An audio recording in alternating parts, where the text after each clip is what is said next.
to Donovan in 1974, and over the years done a lot of business with the Hehnke and Jerry sheet metal, and when I didn't, I regretted it. But anyway, Monte, would you like to let the show begin? I know Jerry's sheet metal has been around for 80 years, but I didn't realize that the family has their roots back to the early 1900s, which I found fascinating. Let's give a warm welcome to Monte Hehnke and his wife family. How are we doing today, guys? I wish my dad was here to do this. He would think this is the greatest thing in the world to get to tell you his story, because I heard him all 1,000 times. And they've changed and changed and changed. So the neat thing about some of these pictures you just seen, I just moved houses and found an old tote that had a lot of these pictures in there. And so I had them blown up, and thank God they came out for the presentation. So 1892, my great-great-grandpa, which was Herman Hehnke, which would be this gentleman right here, came from Germany. He was here for about just over a year. He was a carpenter by trade in Germany. And over on 3rd Street, which is now Howard's Jewelry, he bought the Hooper and Lang hardware store. And they decided to stay there till 1912. And this building is still there to this day. If you drive down 2nd Street, Barton Backs will be right here. And you can still see the original Hehnke Company on the side of that building. It's neat and nice. So I actually just had a lady, we were in Scottsdale about a month ago.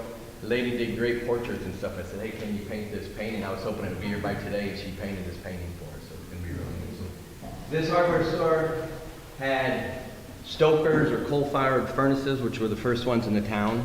You can see in here, they were the first ones to sell small appliances. They were a paint store. They were kind of an Ace Hardware store in the main level. Upstairs was the sheet metal shop, and also they had John, my great uncle John, was built cabinetry and stuff for people.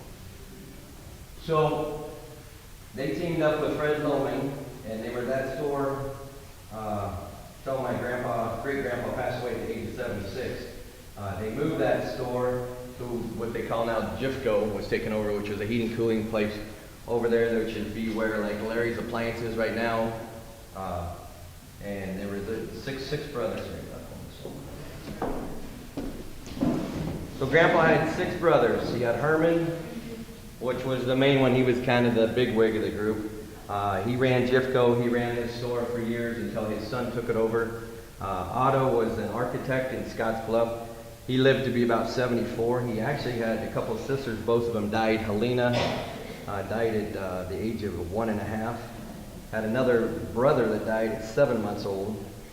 Carl Hugo was, anybody been in Paxton, the grocery store in Paxton? There's a Hehnke Company in Paxton there. Hugo ran that, and his kids still run it to this day. Then you had my great-grandpa, which was Carl. Carl had a little issue, and as most of the Hehnke's did, with alcohol. So Carl was told by his uncles that, hey, you're going to go move to Carroll and run another hardware store. Carl decided to drink a lot that day and put a gun to his head and killed himself. So that was 1939. So he had issues, and kind of a funny story on alcohol. So Dad had a journal that was from my grandpa Oscar, and it would be, did Elba's gutter work, we did this metal work, we did this, and then there'd be 6 months of blank pages. I told Dad, I go, what happened to Grandpa for 6 months? He decided to drink for 6 months and not come to work. So he had a little trouble with that. So we move to 1935. And that would be my grandpa, or my dad Jerry was born that day from my grandpa and grandma, Oscar and Lenore. Kind of sexy, wasn't it, don't you think? Huh? These pants are coming back in, too. Seen some of the girls. They actually cover their whole body. So after my great-grandpa decided to put a gun to his head, he decided, I got all my uncles here, I got my cousins here that are taking over the store, I need to do something different. So in 1941, Grandpa said, hey, I'm going to go start my own metal shop on Charles Street. Then in 1947, he'd grown enough reputation, he built a building we're in right now, which is this one right here, and it's exactly where we're still at. Everyone noticed the round corner on there? So, funny story, alcohol again. If you guys remember the Claussen brothers, they were right across the street. So John and, what's the brother's name? Earl, there we go. So John, Earl, and my grandpa are at the Plottage, got a little napkin, and Earl goes to grandpa, he goes, we really need to build you a building, Oscar. He goes, okay, let's do that. We got to build it cheap. He had $8,000 to spend. So if you come to our building, we have beams that could have about 5 stories on them. Because Earl screwed up and ordered the wrong metal to another building. So that's how they determine how big to build the building. So you come in there, so they're sitting and they draw it, and they go, heck, we're on the corner, so we got to put a corner on this, make it look nice. So they're pouring the footings on the corner lot, which is now where Arby's office is, and guy pulls up, and I can't remember the guy's name. He said, Oscar, what are you doing? He goes, well, I'm going to build a new building. He goes, well, that's all great, but you're on my land. He was on the wrong lot. So once again, alcohol-induced, thinking he didn't go check with the city and thought he owned that land. He actually owned the lot right next to it. So they build the building off the napkin, and even though they're not on the corner, they still put the corner on there. So that's the life we lead. So a lot of funny stories to that. Yeah. So we're still in that building. Like I said, that was 1947. Grandpa was mainly a metal guy. He wasn't selling a lot of furnaces and stokers and stuff like that. Air conditioning wasn't around yet. So you go to like all the churches and see any of the copper or the big gutter work or anything that was handmade, that was probably my grandpa. So when we were kids, we were mainly a sheet metal shop and still did a lot of roofing and stuff with Duff roofing and stuff like that. And Dad would always say, if you can draw it, we can build it. And so we were that way for a lot of years. So in the 70s, he started to turn more to selling tap-in furnaces and air conditioners. And he ran a small shop there, and in 1978, he had to make a big decision to switch to Lennox, because in 1978, Tappan started building microwaves. Microwaves, they shut all their plants down and no longer made any air conditioners and furnaces, they made microwaves. So we've been in Lennox since 1978, which is really odd because people don't do that anymore, and kind of a neat thing. This is called Circle Excellence Awards. This major, pretty much in the top 30 dealers in the United States and Canada, over 9,000 people. We have won that award and just got called on Thursday. We won it again, so that's 18 of the last 20 years we've done that.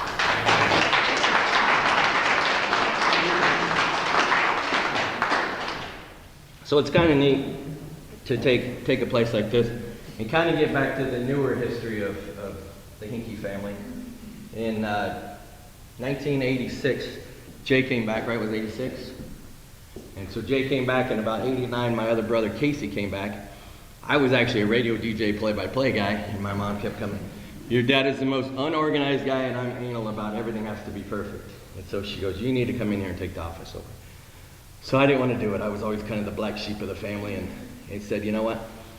I didn't hardly work there later in my high school years, and Mom kept bugging me. So I took a job at KSYZ, and I did radio from 11 o'clock at night till 6 in the morning. I got up from 6 to 6:30, went and ate breakfast. I was at work at 7 o'clock and worked from Jerry's to 7 to noon. So got that. 1992, Mom said, hey, is there any way I really want you to come back in full time? So I would work in the mornings. Actually, out with Glenn Knuth, was out there in the shop a lot with us. Worked in the mornings in the shop, and then I worked in the afternoons in the office with my mom. She only worked afternoons. Well, suddenly in 1993, we get a phone call that the ambulance was picking my mom up, and Dad said no big deal. She always kind of got sick after she left Phoenix for a couple days, and that night she passed away of an aneurysm at the age of 57. So I'm a 25-year-old kid. We've been dating probably about 2 years, maybe. Thank God she did accounting. And so I'm sitting here, and I had, Glenn and Scott and these guys. We were a 6-man shop. I was their grunt since I was 8 years old, and now I got to be their boss, which was a really tough situation for me. So we had a couple that left and said, you're not going to be my boss. And said, hey, I'm 25 years old. I didn't pick this where I'm at right now, but we're going to make this happen. So from there, we decided, 1993, my mom, excuse my language here, she was a cock blocker. So every time I brought a girl home, she would say, get away from Monty, he doesn't want to get married, Stay away. I'm like, Mom, I ain't got to kiss this girl yet. You guys are doing this to me. So she did that to she loved Tammy. She thought Tammy was the greatest thing in the world. She said, hey, I will never see Monty get married while I'm on the face of this earth. So it was the night of her funeral dinner, and we were at Dresbach's, and we had the Bosselmans and all our customers and everybody in there, and all my aunts and uncles. And I tell Dad I want to say a few words. My two brothers like, don't let Monty speak on a mic. Not in this situation. Don't let him talk. So I stand up and I said, hey, everything good or everything bad, there's something that good can come out of this. And I said, so I'd like to ask Tammy to marry me.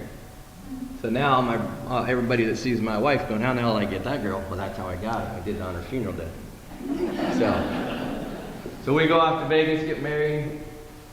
She becomes our secretary, bookkeeper. So she's been our secretary and bookkeeper since 1993.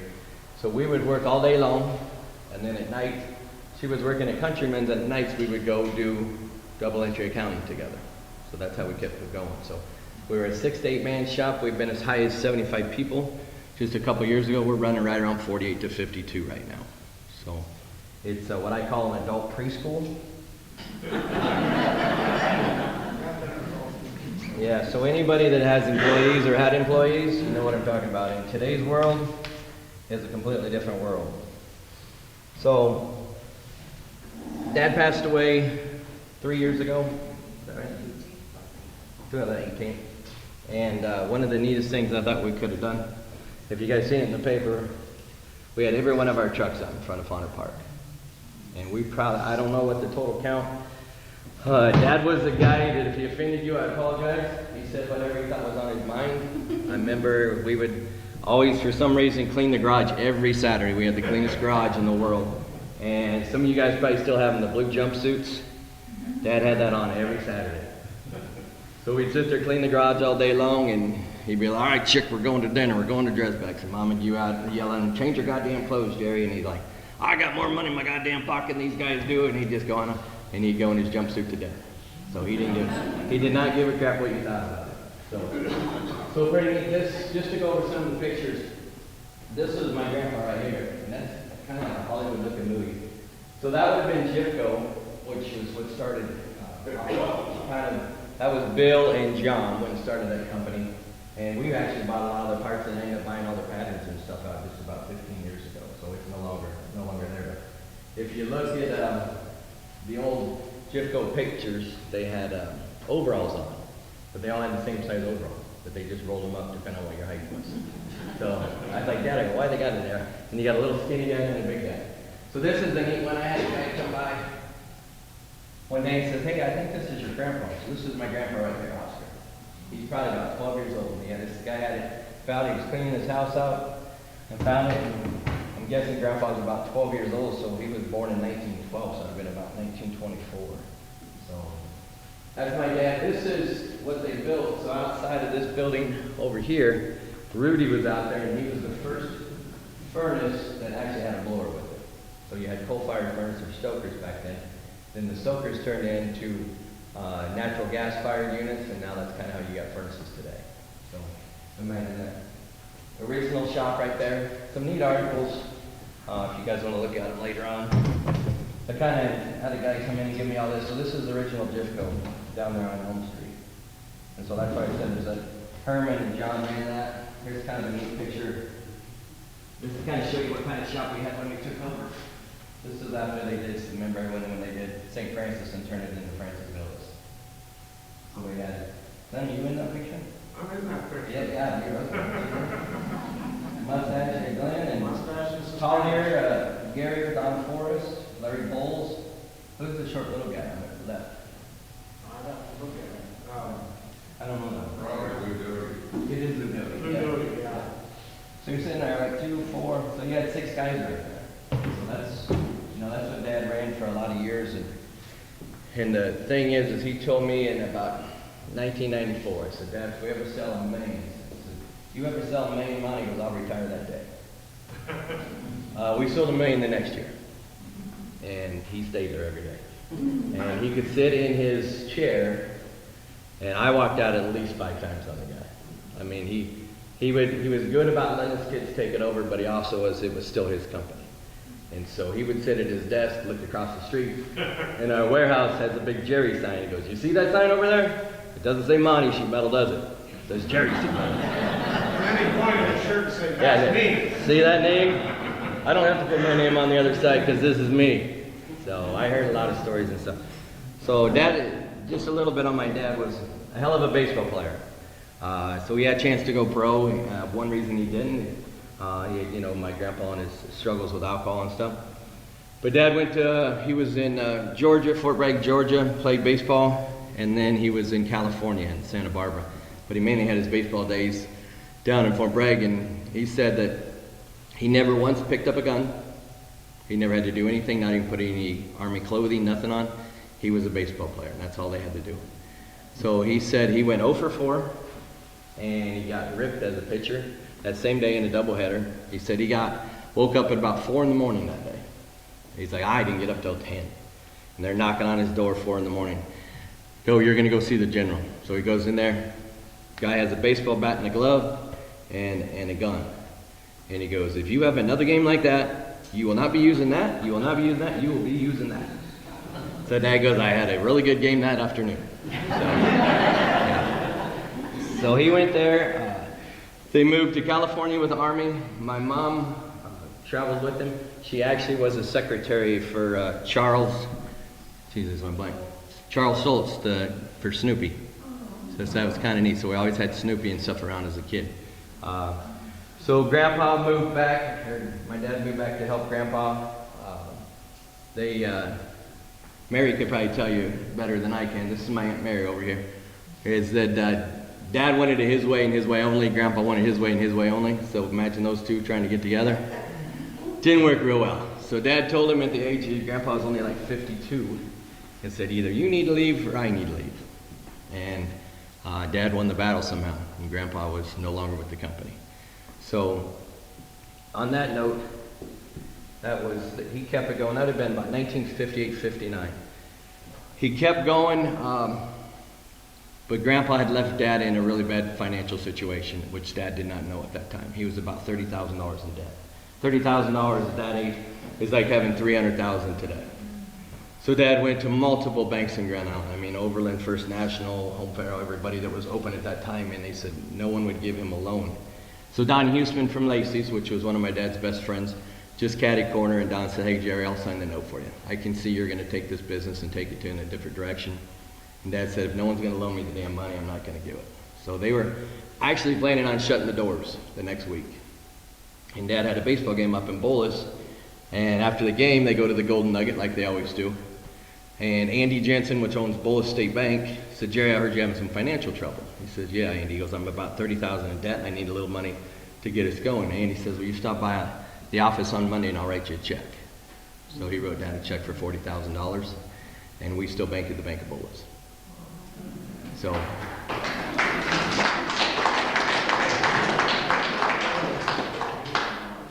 So I've had, I don't know how many banks come in our office, and there was nothing better than these suit and tie guys coming in, which my dad didn't like suit and tie guys. Well, if you want to maybe get a loan money, I said, well, why don't you go in that door and talk to my dad about your bank? And I heard that story about 1,000 times. You son of a bitches would never loan me money, 1960. And I could hear the same thing, but I couldn't wait for them people to have to go in their suit and tie, because it was usually like the bank president and a young kid, and the young kid come out there like this every time. So Dad did not believe it. So he taught us a lot of stuff, and that was a perfect example. Take care of the people that took care of you, and don't forget it. So anything we got, I mean, we got so many connections through the years that I'm on like maybe second, third generations as they are of buying metal from people or warehouses or just anything to do in the HVAC field. And it's something that, you try to pass on generation to generation. And each generation gets tougher. So, because I know somebody that spoils our kids pretty bad over here. And, just the work ethic and stuff that dad instilled in us. Because we were 8, 9, 10 years old, and that was back in the day, and Glenn can remember, we built 3 sizes of ductwork. So if we were running short on ductwork, us 3 boys would go there before school, and we'd build ductwork. If ductwork needed insulated, we'd be there before school. Like when we went to Bar Junior High, we had to get up when Dad got up. Well, Dad was the guy that said the beautiful time in the morning is 5 in the morning. Well, because you went to bed at 8, Dad. You know? I went to bed at midnight, so 5 in the morning is the greatest time in the morning. But when Dad was ready to go to work, he'd come down and got your ass out of bed, and you were going there. And if we had 2-3 hours to waste till we had to drive our bikes to Bar Junior High, we built ductwork and stuff for him. So he utilized every minute and stuff. But he was a great guy. He was scared to death of my mom. So a quick story on just watching a grown man that everyone thought was just mean as hell and ran the company and everything else. Once again, Hehnke and alcohol.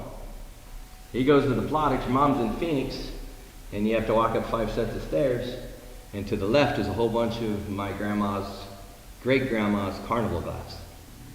Well, Dad lost his balance after a couple too many, busted a couple of carnival glasses, and he goes, "How are we going to tell your mom?" I go, "How are we? Where did you come up with we in this deal? I'm out. When she comes home, I'm going to the basement. You do whatever you want to do." So it just shows you how I did it, you know. But Mom was a working lady. She was so good about, if you see our name a lot on giving back to the community, that's something, even when Dad had no money in the account, he always found a way to sponsor baseball teams, anything youth related. I mean, it didn't matter. He'd find a way to get that money to me. And we still do that today. In fact, we just did our accounting, was in there about 3 weeks ago, and he said, "Hey, Tammy, you need to quit putting advertisement in your donation," whatever column that was. And so we pull it up. I go, "Well, I don't know. Let's just check with him." It was all our donations. So we'd given that much money. Our accountant was even like, "Hey, you guys give crazy amount of money back to the community," but that's the way we were raised. And anything we can do to help Grand Island grow, and that all starts with your youth and stuff. So we try to do as much as we can for that. So other than that, the truck, yeah, so where is it at, Mom? Oh, you got it there. So about 3 years ago, I get a phone call, and one of my workers takes a picture. He says, "Hey," he says, "I see a OV Hehnke Company on this truck." And it was in our UPS's delivery guy's barn. And he knew he had it, and so I called the guy and said, "Hey, can I meet you out there?" And we looked at it, and this thing, it was rough. I mean, if you guys look in the pictures here, I mean, it was rust is what it was. And so anybody that wants to rebuild a truck, when they tell you 55,000, take it times 3. Okay? Because we were at 55,000 and we didn't even have the thing taken apart yet, hardly. So this was the neatest thing that I've ever probably done, just because every day Dad wanted to go see what they did. So you took him out there, and I remember the day that we finally got it done, and Dad got to drive in this truck. Neatest thing. So actually, Grandpa, the only thing I did take out of there, he had an electrical outlet cut it right in the side of the truck, and had a generator in the back, but that's how they did their metal work and stuff. So that was his power out on the job sites, because everything was done out there. I got his old soldering pot. So if you guys ever go by the old render printing, I built a Hehnke Historical Museum. It's got that truck. It's got all the old pictures that you see here, and a lot more. I've got his grandpa's old sword where he's getting his coffee mug. Even talked to one of our cousins, going to send his in the top hat and stuff. So this museum I should have made a lot bigger, because I've been hoarding this stuff for a long time, because Dad was the one, "Throw the damn thing away." So, I mean, I got the old typewriters, calculators, everything that my grandma had. So Lenore, actually, my grandma was our morning secretary. And a quick funny story on Lenore is, a couple of them. She quit smoking, supposedly. But I would walk in the office, and Grandma would have her hand behind, and there's smoke coming over her head. And I'm like, "Grandma, what are you doing?" "Nothing." I go, "There's smoke coming over your head." "Oh, it's nothing, Monty. It's not. Just let it go." So then we find out when she passes away that she's been doing the payroll for I don't know how many years. She was using the wrong Social Security on herself. Yeah, so you want to talk about a nightmare. So those you guys, and so on death and stuff, so that's one thing that when my mom passed away, and a lot of you guys are liking and knowing our family, is she did everything. She knew where everything was at. She did all the money. She knew where the life insurance, all that stuff. So when my mom passed away, we had a crap show. So that was interesting. So anybody that is getting there, so I made Dad the next year, we made a binder that had it where everything was at, copies of everything, what he wanted for his funeral dinner, where he wanted his funeral at, everything. So you want to help your kids out, do that. And so I actually have done that. My kids think I'm crazy, but I have everything written down, ready to go, because if that happens, especially at a young age, it's not fun. So, am I missing anything? Trying to give it, so it's kind of a neat thing to watch the company grow. I mean, you've seen through the years, like I said, is every pump and pantry you've seen is another thing. It was usually us three boys, Glenn or Scott, we would have them every freaking weekend, it seemed like. So I remember in seeing Barbara there, is the nicest guy in the world. That probably is one of the biggest reasons our family succeeded in this town. Fred Bossman Sr. Him and Dad were like inseparable. As far as a business, I don't care where it was. If Fred Sr. said, Jerry, should I buy this? He bought it. Jerry said, no, don't buy it. He didn't buy it. And I remember going to his big Lincoln Continental, and we'd drive to North Loop, Scotia or something. He had that big old checkbook, and he'd walk into the mom and pop store and say, I want to buy this. And they're like, not for sale. We write a check. No, it was for sale. And we were doing a pump and pantry 3 weeks later. So that's how all the pump and pantries and stuff. But Fred Sr. was the greatest guy in the world. I said, when we were kids, I lived out in Phoenix. Me and my other brother went out there to play baseball. And Fred had a place in McCormick Ranch, and he always had a big party at the end of the year. And he had me and Casey bartend. So the funniest thing of Fred and Maxine is they're watching each other how much they're drinking. Because Maxine would come up and go, hey, Mommy, don't be, stingy. That's my booze. I've already paid for it. Fred would come over and say, hey, make sure Maxine doesn't drink too much nights. And I'm like, okay, so I got both of them. So you just had to watch who was watching who when you're pouring their drinks.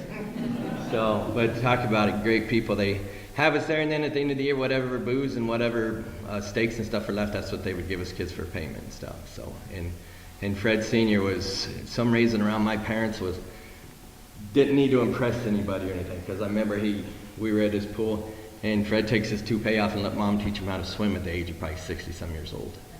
So just neat things like that. So they had a really good relationship. And in fact, Dad stayed there one week, and he said he's out there laying by the pool, and guy hits the ball, and it's by the pool, and guy goes, really like your place? He goes, yeah, it's all right. Like it was his, like he owned it. He couldn't even pay the electric bills at the place, or alone own it. Yeah, so they just, people have been real influential, and we've had great relationships. And like I said, Don Huseman and Lacey's is another one. You had the Giesenhagens with Mid Plains. You had Don Skeen with Tri Valley. I mean, and people that just kind of let us grow. And I mean, and it's been neat to sit there.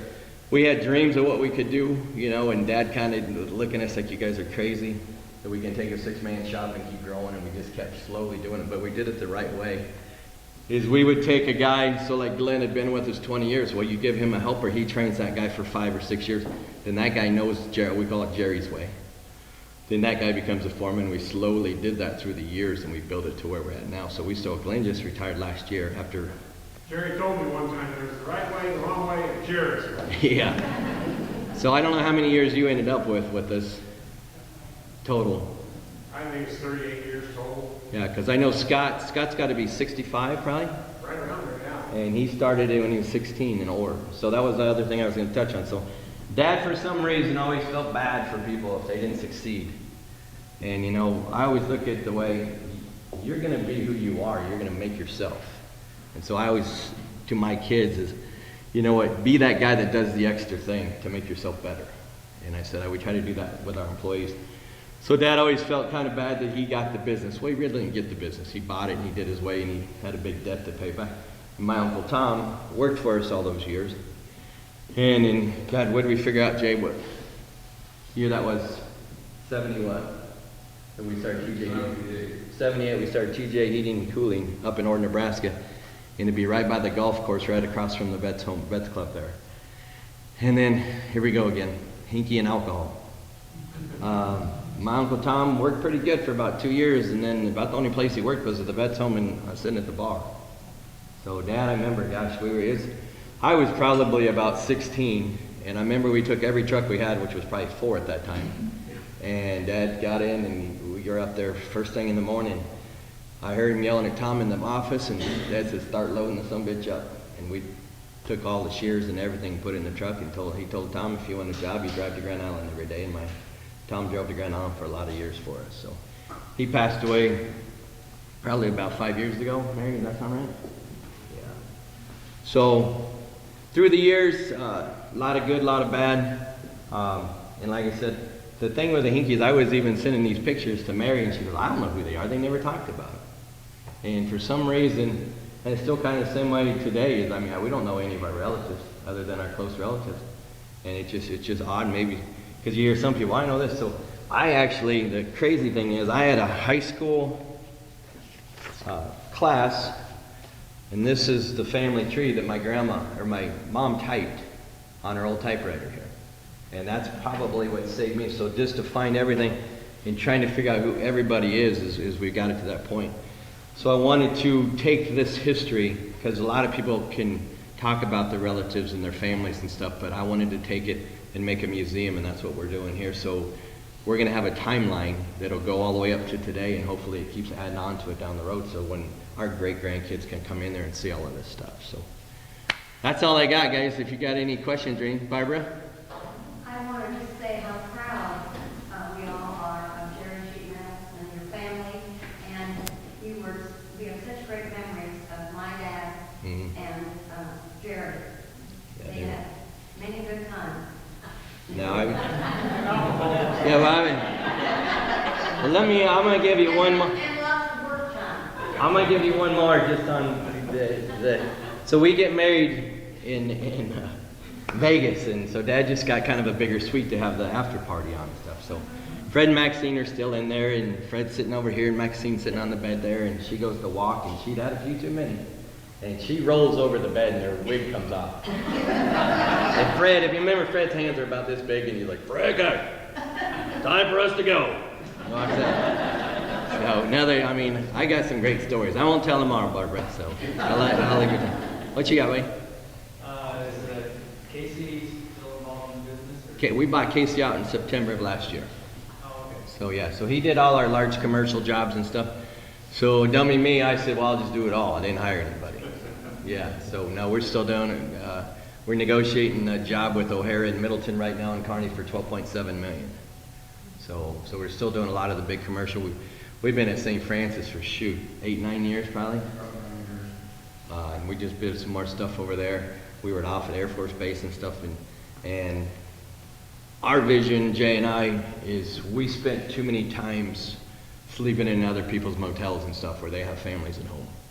So we're taking on a lot more work, which is good because Chief is growing in the Tabitha area and out there and stuff. So we're really concentrating on is working local, and so our guys can be, an hour drive, hour and a half max, and they're back home with their family instead of sleeping in. Because we just finished Alliance. We were out in Shattern for 2 years, and it's just, I don't like that. So you'll still see us do a lot, but it's going to be really taking care of the local people. So. Monty, from your shop where you're at now, do you even know with render, limo, all those buildings, how many square feet, the warehouse and all that stuff you had? When you just used to have the warehouse at Jerry's garage. Yeah, so originally it was just this shop, and then remember Dad built a big garage out on Cedar Mile Street, and we would have to go out there to get our furnaces and air conditioners, and then straight across. The funny thing is, I was just at the Liederkrantz Annex the other day. Remember when we had them 2 garages back there? So that was, and I found out that was Albie Warner's grandfather had that. That's how Dad rented it. So that was his storage. I mean, it was two-door garage. And so all our elbows and our piping stuff and our registers were just upstairs. So this is heck and hell. Should Joe still work for us? So we bought Ridner Printing. We bought the building across the street, which was originally Sears. We just built a brand new $500,000 building on the empty lot, which was the Claussen brothers own that. They own the ABF building there, we own that.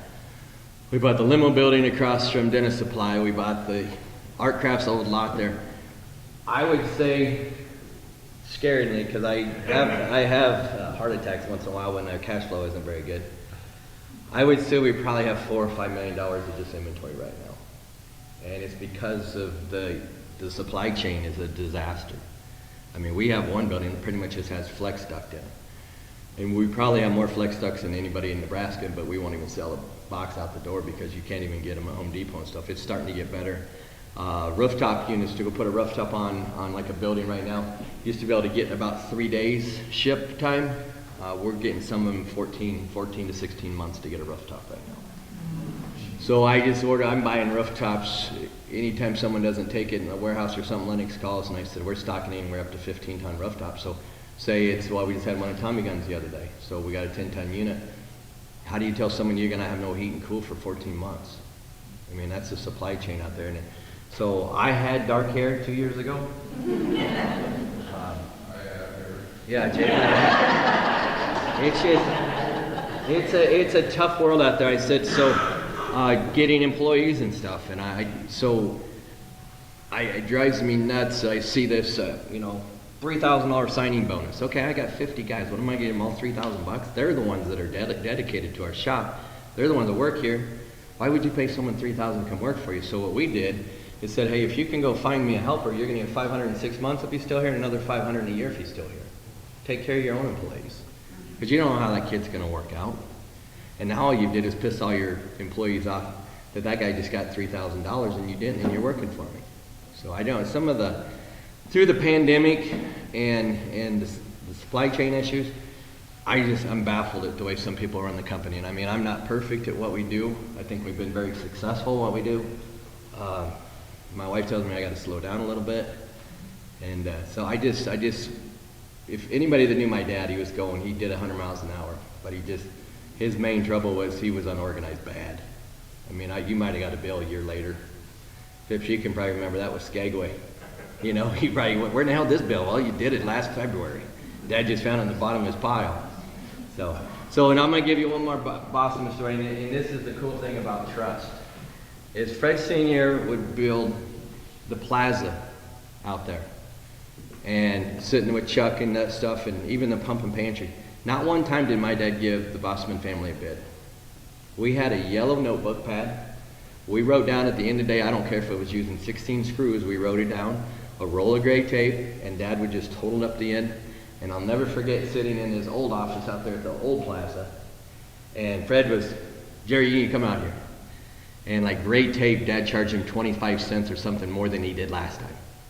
And that's how detailed Fred was watching it. Dad was screwing him 25 cents on a roll of gray tape, because then he pulled the other one out. Dad goes, well, it costs more, and he goes, I don't give a shit. So then they go have a drink, and I don't know if they even did anything about the bill or nothing. But little things, I mean, a handshake, we still don't to this day. If I sell you a furnace, people go, you want me to sign something? I don't want you to sign nothing. I know where you live. Hopefully you've got the same respect for me that I have for you, that I know you're going to pay me. And I mean, the neatest thing, another thing during the pandemic, interest rates were so low and stuff. Housing was just going crazy. Sales were pretty good and stuff. It was a hard time, but we started being our own bank. So I'm sitting there going one day, okay, I'm making 1% on the money I'm putting in our money market. Why wouldn't I just say, you need a furnace, I'm going to finance you, I know you're going to pay me. I'll just charge you 6%. How much you want to put down? How much a month? 6%. Now we're making 6% on our money. So little things that I think we've figured out through the years just to make that extra dollar, and that was stuff. I don't know how many of you guys knew my dad. He was a smart man. He could run numbers in his head that were unbelievable. I mean, to this day, I'm really good at it in my kids, and it drives me nuts as I sit there at dinner, and all these kids are on their little iPads and stuff.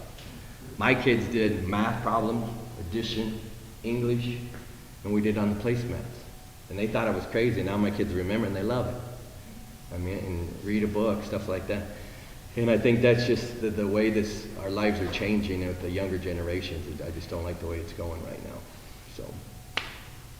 Glenn, to actually answer your question, I think we've got about 70,000 square foot warehouse there. That's a lot. Yeah, thank God I'm not a little kid and Dad said go clean the shop anymore. Yeah, go sweep the shop, I'll be done in a month. Yeah, come on back, yeah. So, and Glenn can tell you, because Dad gave the Christmas speech every year, and he was so proud to see what it was, when from 1993 to now. I mean, and he loved to see his name everywhere. I mean, he loved to go drive around and see the trucks that go by. I mean, I have a hard time believing you can go a day without seeing a Jerry sheet metal truck on the street. We've got it. We jokingly had a box that had 100 keys on it. And my shop foreman goes, we're going to quit buying at 100. We now have 2 boxes of keys. Yeah. So I didn't go past 100. I actually started another one. So, what you got, Jim? A couple years ago, I ran across an old World War II vet. He had a scrapbook going back to the 40s, early 50s. The Independent used to high school softball, town league baseball. Okay? You got any stuff like that? I One don't. person could look at them, just to look at them. I don't have I know the anything. Hehnke name was in there. Yeah, Dad was, Your grandfather. I know Dad was a really good ball player, and I know Uncle Tom was a really good ball player, and they actually were pitcher-catcher a lot back in the day. Dad played for Bolus and stuff. And the best about my dad is, and Jay can tell you, we've heard the same stories 5,000 times. I mean, the old guys always come in and BS with my dad, and they go, I remember the day your dad hit one off the Farwell grain bin. Dad goes, I hit it over the grain bin. I mean, it always changed. He always went further, or I had, 5 no-hitters, and then now he has 9. So it's kind of like the fish stories that he just kept getting better. And Dad got Alzheimer's really bad, and it was a sad thing to watch.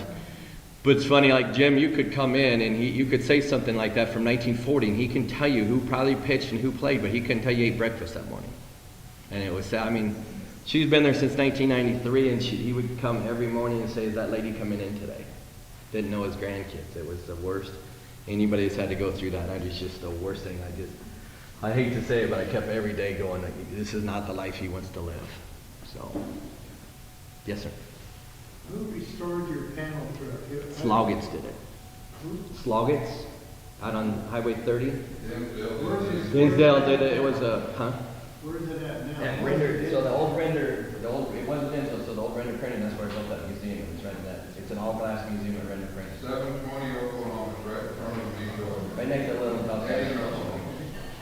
So they did a great job, and then Marv from Dinsdale's wanted to really badly. He had a Babbitt engine, and he knew how to work on it. He completely rebuilt. So every screw and everything was taken apart out of that and completely rebuilt. So, like I said, when someone tells you it's going to be about $55,000, that's just to get it in the door. Yeah, we went over that pretty quick. Monty, I do have one more.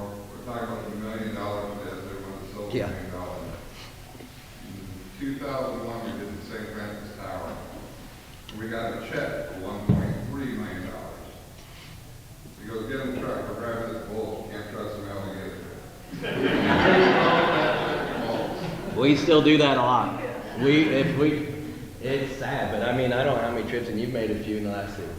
Because the bad thing, the same thing with the pandemic is cash flow is brutal. I mean, we get to where we had $3.8 million on our accounts receivable, and I do not sleep good at night when that's going on. I don't know why, because the pandemic had nothing to do with somebody writing a check. So, but it was tough to get people to get paid and stuff. No, but yeah. So, well, wasn't there something with Fred? Fred always had a check in his billfold, like his first $1 million or something like that when he sold his farm or something. He always had $1 million check in his billfold. There was a copy of it. But when he sold, like cattle and everything, that was a building plus to him. Yeah, because he had a copy of that check he had in his wallet a long time, and so I keep bringing up the Boston because I looked at Fred Sr. as like a grandpa, and I still use, he was a mentor, and I thought between him and my dad could bounce stuff off each other, and they were very successful at what they do. If they both agreed on something, it was going to work. So, really neat. Yes? And Monty, you talked about some of your employees hiring somebody to figure in a bonus thing for them. Who do you have that you're grooming now to keep the business growing for the next generation? That's kind of a bad subject. Okay. Because I'm sitting there going, if it's 1993 again, I wouldn't do what I did and my brother. I don't think Jay and I would sit there and go, yeah, let's do this. We would have probably stayed a 6 or 8 man shop just because they're trying to get employees in the supply chain. So I have a daughter that's about ready to graduate as a forensic accountant. So they're both very intelligent kids. My other boy actually played a little bit of pro baseball for the Texas Rangers, so it kind of screwed up his school a little bit, but now he's a mechanical engineer in Omaha, so he can draw everything that I'm doing now. It's kind of funny. He calls me on I don't know how many times, and I said, you have the 4-year degree and a graduate degree. I don't have a degree. So, but they still go old school. So Cal really wants to come back, and he's 26 years old. Now my daughter, which had no desire, now she wants to be Tammy because she sees Tammy going and getting her nails done and her hair done. Yeah. So I go, hey, I'm going to be nice. About 7, 8 years ago, maybe longer than that. Mom never worked Fridays, as you know. So I go, well, Tammy, take Friday off. then you can get your hair done and your nails done. Well, amazingly, she still gets her nails done on Tuesday and her hair on Wednesday and takes Friday off. But she does sit at that, and this is a true story. I would say 4 nights a week, my wife is sitting at the kitchen table 11 o'clock still doing bugs. And she will not take any more help, and I'm the same way. So it's kind of, it's why we've been successful though, is that, you know, it needs to get done. But I'm the guy that, I was just telling Mary that we go to Hawaii, and she hides my phone and stuff from me. And I'm in the pool for about 3 minutes, and I'm already ready to go do something because I cannot sit down and relax. So speaking of your question, so my deal is, Mr. Webb, is that he's got to get his stamp first, as you know. So he's got to work 4 years to get his mechanical stamp. And then if he does that, I'm already in my head thinking, hey, he could start his own business so he could draw plans for you, you know, or something like that, but also learn to see if he wants to do what I do. Because my thing is my kids see the things we've gotten because of success, and they don't know what it takes to make that happen. And so I don't know, my kid doesn't, he has the drive, and she keeps arguing with me. But I mean, he won't think about business like I do pretty much 24 hours a day, you know. So I'm trying to get better at that, but it's not working so far. Anything else? What was the single largest job that you had taken? Probably off the Air Force Base, okay? Or the 7 Habit Towers in St. Francis. St. Francis Tower, we were off for about 7 years, that's about a $21 million project. So Offutt, when you normally just go get a set of plans, Offutt, they ship you on a pallet of plans for that. And you'll pick one of the buildings, you'll pick a section of that building you're going to bid, because that's all the manpower you can do to do that. So really, things that we've changed since I bought my middle brother out is, I look at how much you can make per hour, per man hour. And you get a big job like that, you really can't guess your time that quick. So now you've got guys sitting there for 7 years where I could be locally making the same money or more money probably. So that's one thing we've really changed in the last 18 months. Is that, and there's so much design build going now, and so nobody gives you plans anymore. So like, do that Nebraska Cancer that I'm bidding, Marvin, 60% plans. So they had the main trunk lines drawn and the rooftop, no VABs, no registers, no nothing. That's what you have to bid off of. So if you don't see 100 plans that you can visualize what the rest of that plan is going to look like, you're going to lose your product. But that's the thing, things are changing, because they don't want to pay the, $400,000 or $500,000 for the architect and design fees and stuff until they get it. So now we're negotiating, kind of redesigning the whole damn thing for them. So it's kind of funny, as I work with a lot of engineers that call us for ideas that I never went to school for. Like, I went to Jerry Hehnke school, and that just shows you that we learned it the right way. We didn't learn it from a book. So, and was Dad right all the time? Because he did some, I've seen some of his jobs. I don't know if he had alcohol a couple of those nights too, or, So I kind of laugh, but the thing is he's like me. I could not tell you, if I put a furnace in, I have no idea your name, but I guarantee I can tell you what your basement looks like. I can draw it. I can visualize. So my guys, I'll go to your house to sell you a furnace, and I can hand draw exactly where you're going to come in, what it looked like, everything to those people. And it could have been 6 months ago. I just got it in my second photographer. Your memory would have to, however you say that. But that's the way my dad was too. And I think you've got to really love what you do, and you've got to, wake up every day. I don't know how some people wake up, and I've got some employees like that, that just come to work mad. I just don't get it. So, anything else? I had fun telling you. What you got, Glenn? You want to tell the story of when you were at the Lennox convention and asked about the number of salesmen? Oh. So, Hehnke alcohol again. Let's just keep. I don't go to, I'm not a guy like the Circle Access I love, and the reason why I love it is it's a lot of the same people, so you become very good friends with our Portland people, our St. Louis people, New Jersey, Texas, everywhere you go see them. And when you go on those trips, Quan, which is now the CEO of Lennox, he was a peon. He wasn't even up far enough in Lennox that he got to bring his wife. So there was multiple Lennox people like that we were always the one, hey, it's their first time here, let's grab that young couple and make sure they feel comfortable with this, on this trip, just hang out with us. Well, now Quan's a CEO, and so I can text him direct and stuff. So where I talk about not burning bridges and stuff like that is you find people like that. So all the high people in Lennox, I'm good friends with. And so they called me, 9 months ago, 8 months ago, whatever. And they say, hey, Monty, I really want to hear your sales. How you doing and stuff? And I said, that's fine. And she goes, we want to put you on a podcast. I go, well, that's cool. I'll do it, but I have no idea what the freaking podcast is. So they flew me down there. And I go and I'm getting in this room, and we go to dinner the night before. And I was the #1 salesman in the country, United States and Canada, like 2 years ago. So that's out of...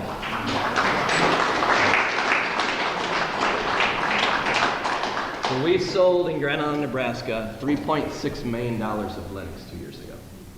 And so that's crazy. So when you're talking back to the story here, is so I go down, and everyone always goes, we've had people, Linux flies in, and I say, I'm going to take you on a tour of Grand Island, which takes about 25 minutes, as you all know. Because they think we live in this huge place because we sell so much of Linux for them. And so they say, hey, Monty, how many salesmen you got? Me. That's not possible. They fly in, they've asked the employees, where's the salesman? There isn't any. Monty sells them all. Because I don't know, I probably put some furnaces in for a few of you. And if I don't go to your house, this is my feeling. You're probably thinking, well, why wouldn't Monty come to my house when he come to my neighbor's house? So I feel it's my respect to you is that I will do it. So we can do it a lot now you got cell phones and stuff and take pictures. I can send them a quote and I say, yeah, I can stop by and explain it to you and stuff. So there's some neat things with the technology today that you can make that happen. But yeah, so we're at my alcohol story again. I don't go to Linux Live ever. Jay and I went in '93, I think, was that, and we've gone to Vegas twice. And I said, well, it's in Vegas, free trip, so let's just go.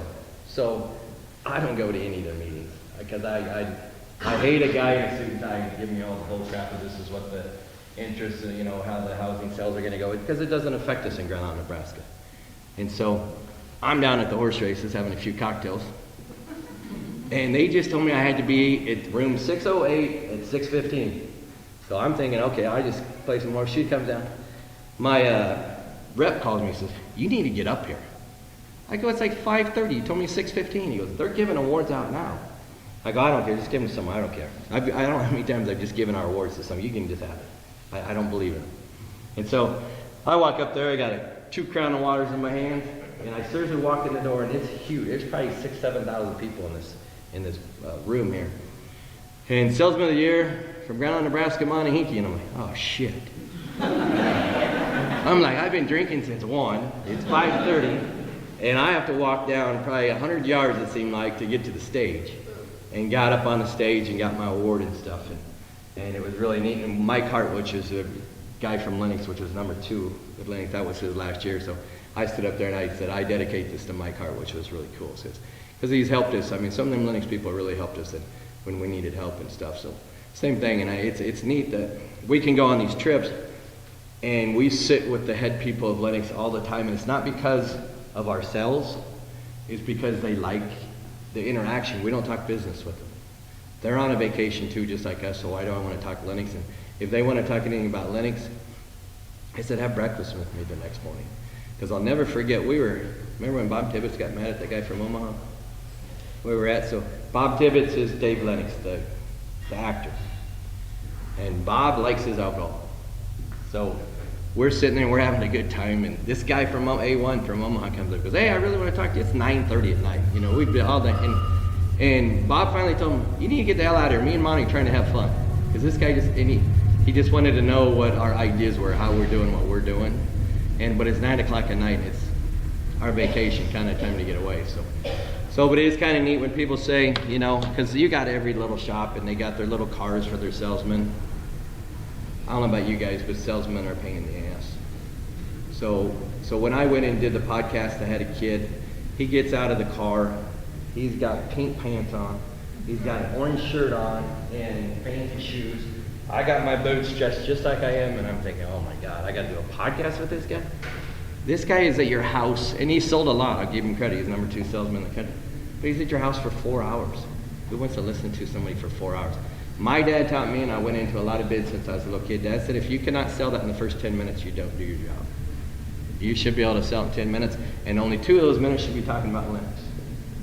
You should be able to sell yourself, sell the product, get in and out, have a date done by time in 10 minutes.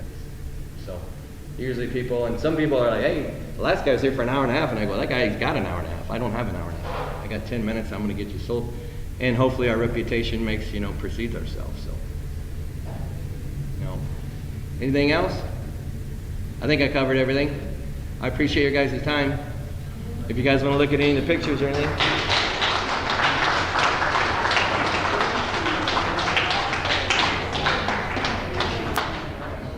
Well, thanks, Lonnie. Yeah, no problem.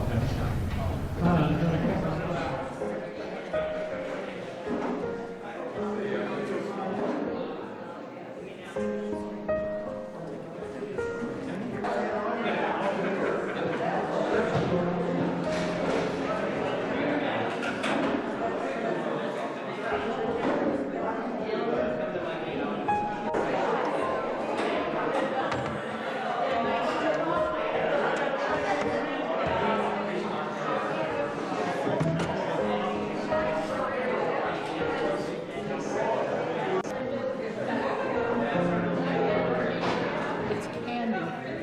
Central Nebraska something something. I used to make them as a fundraiser. It was development. Good. I was told no, they're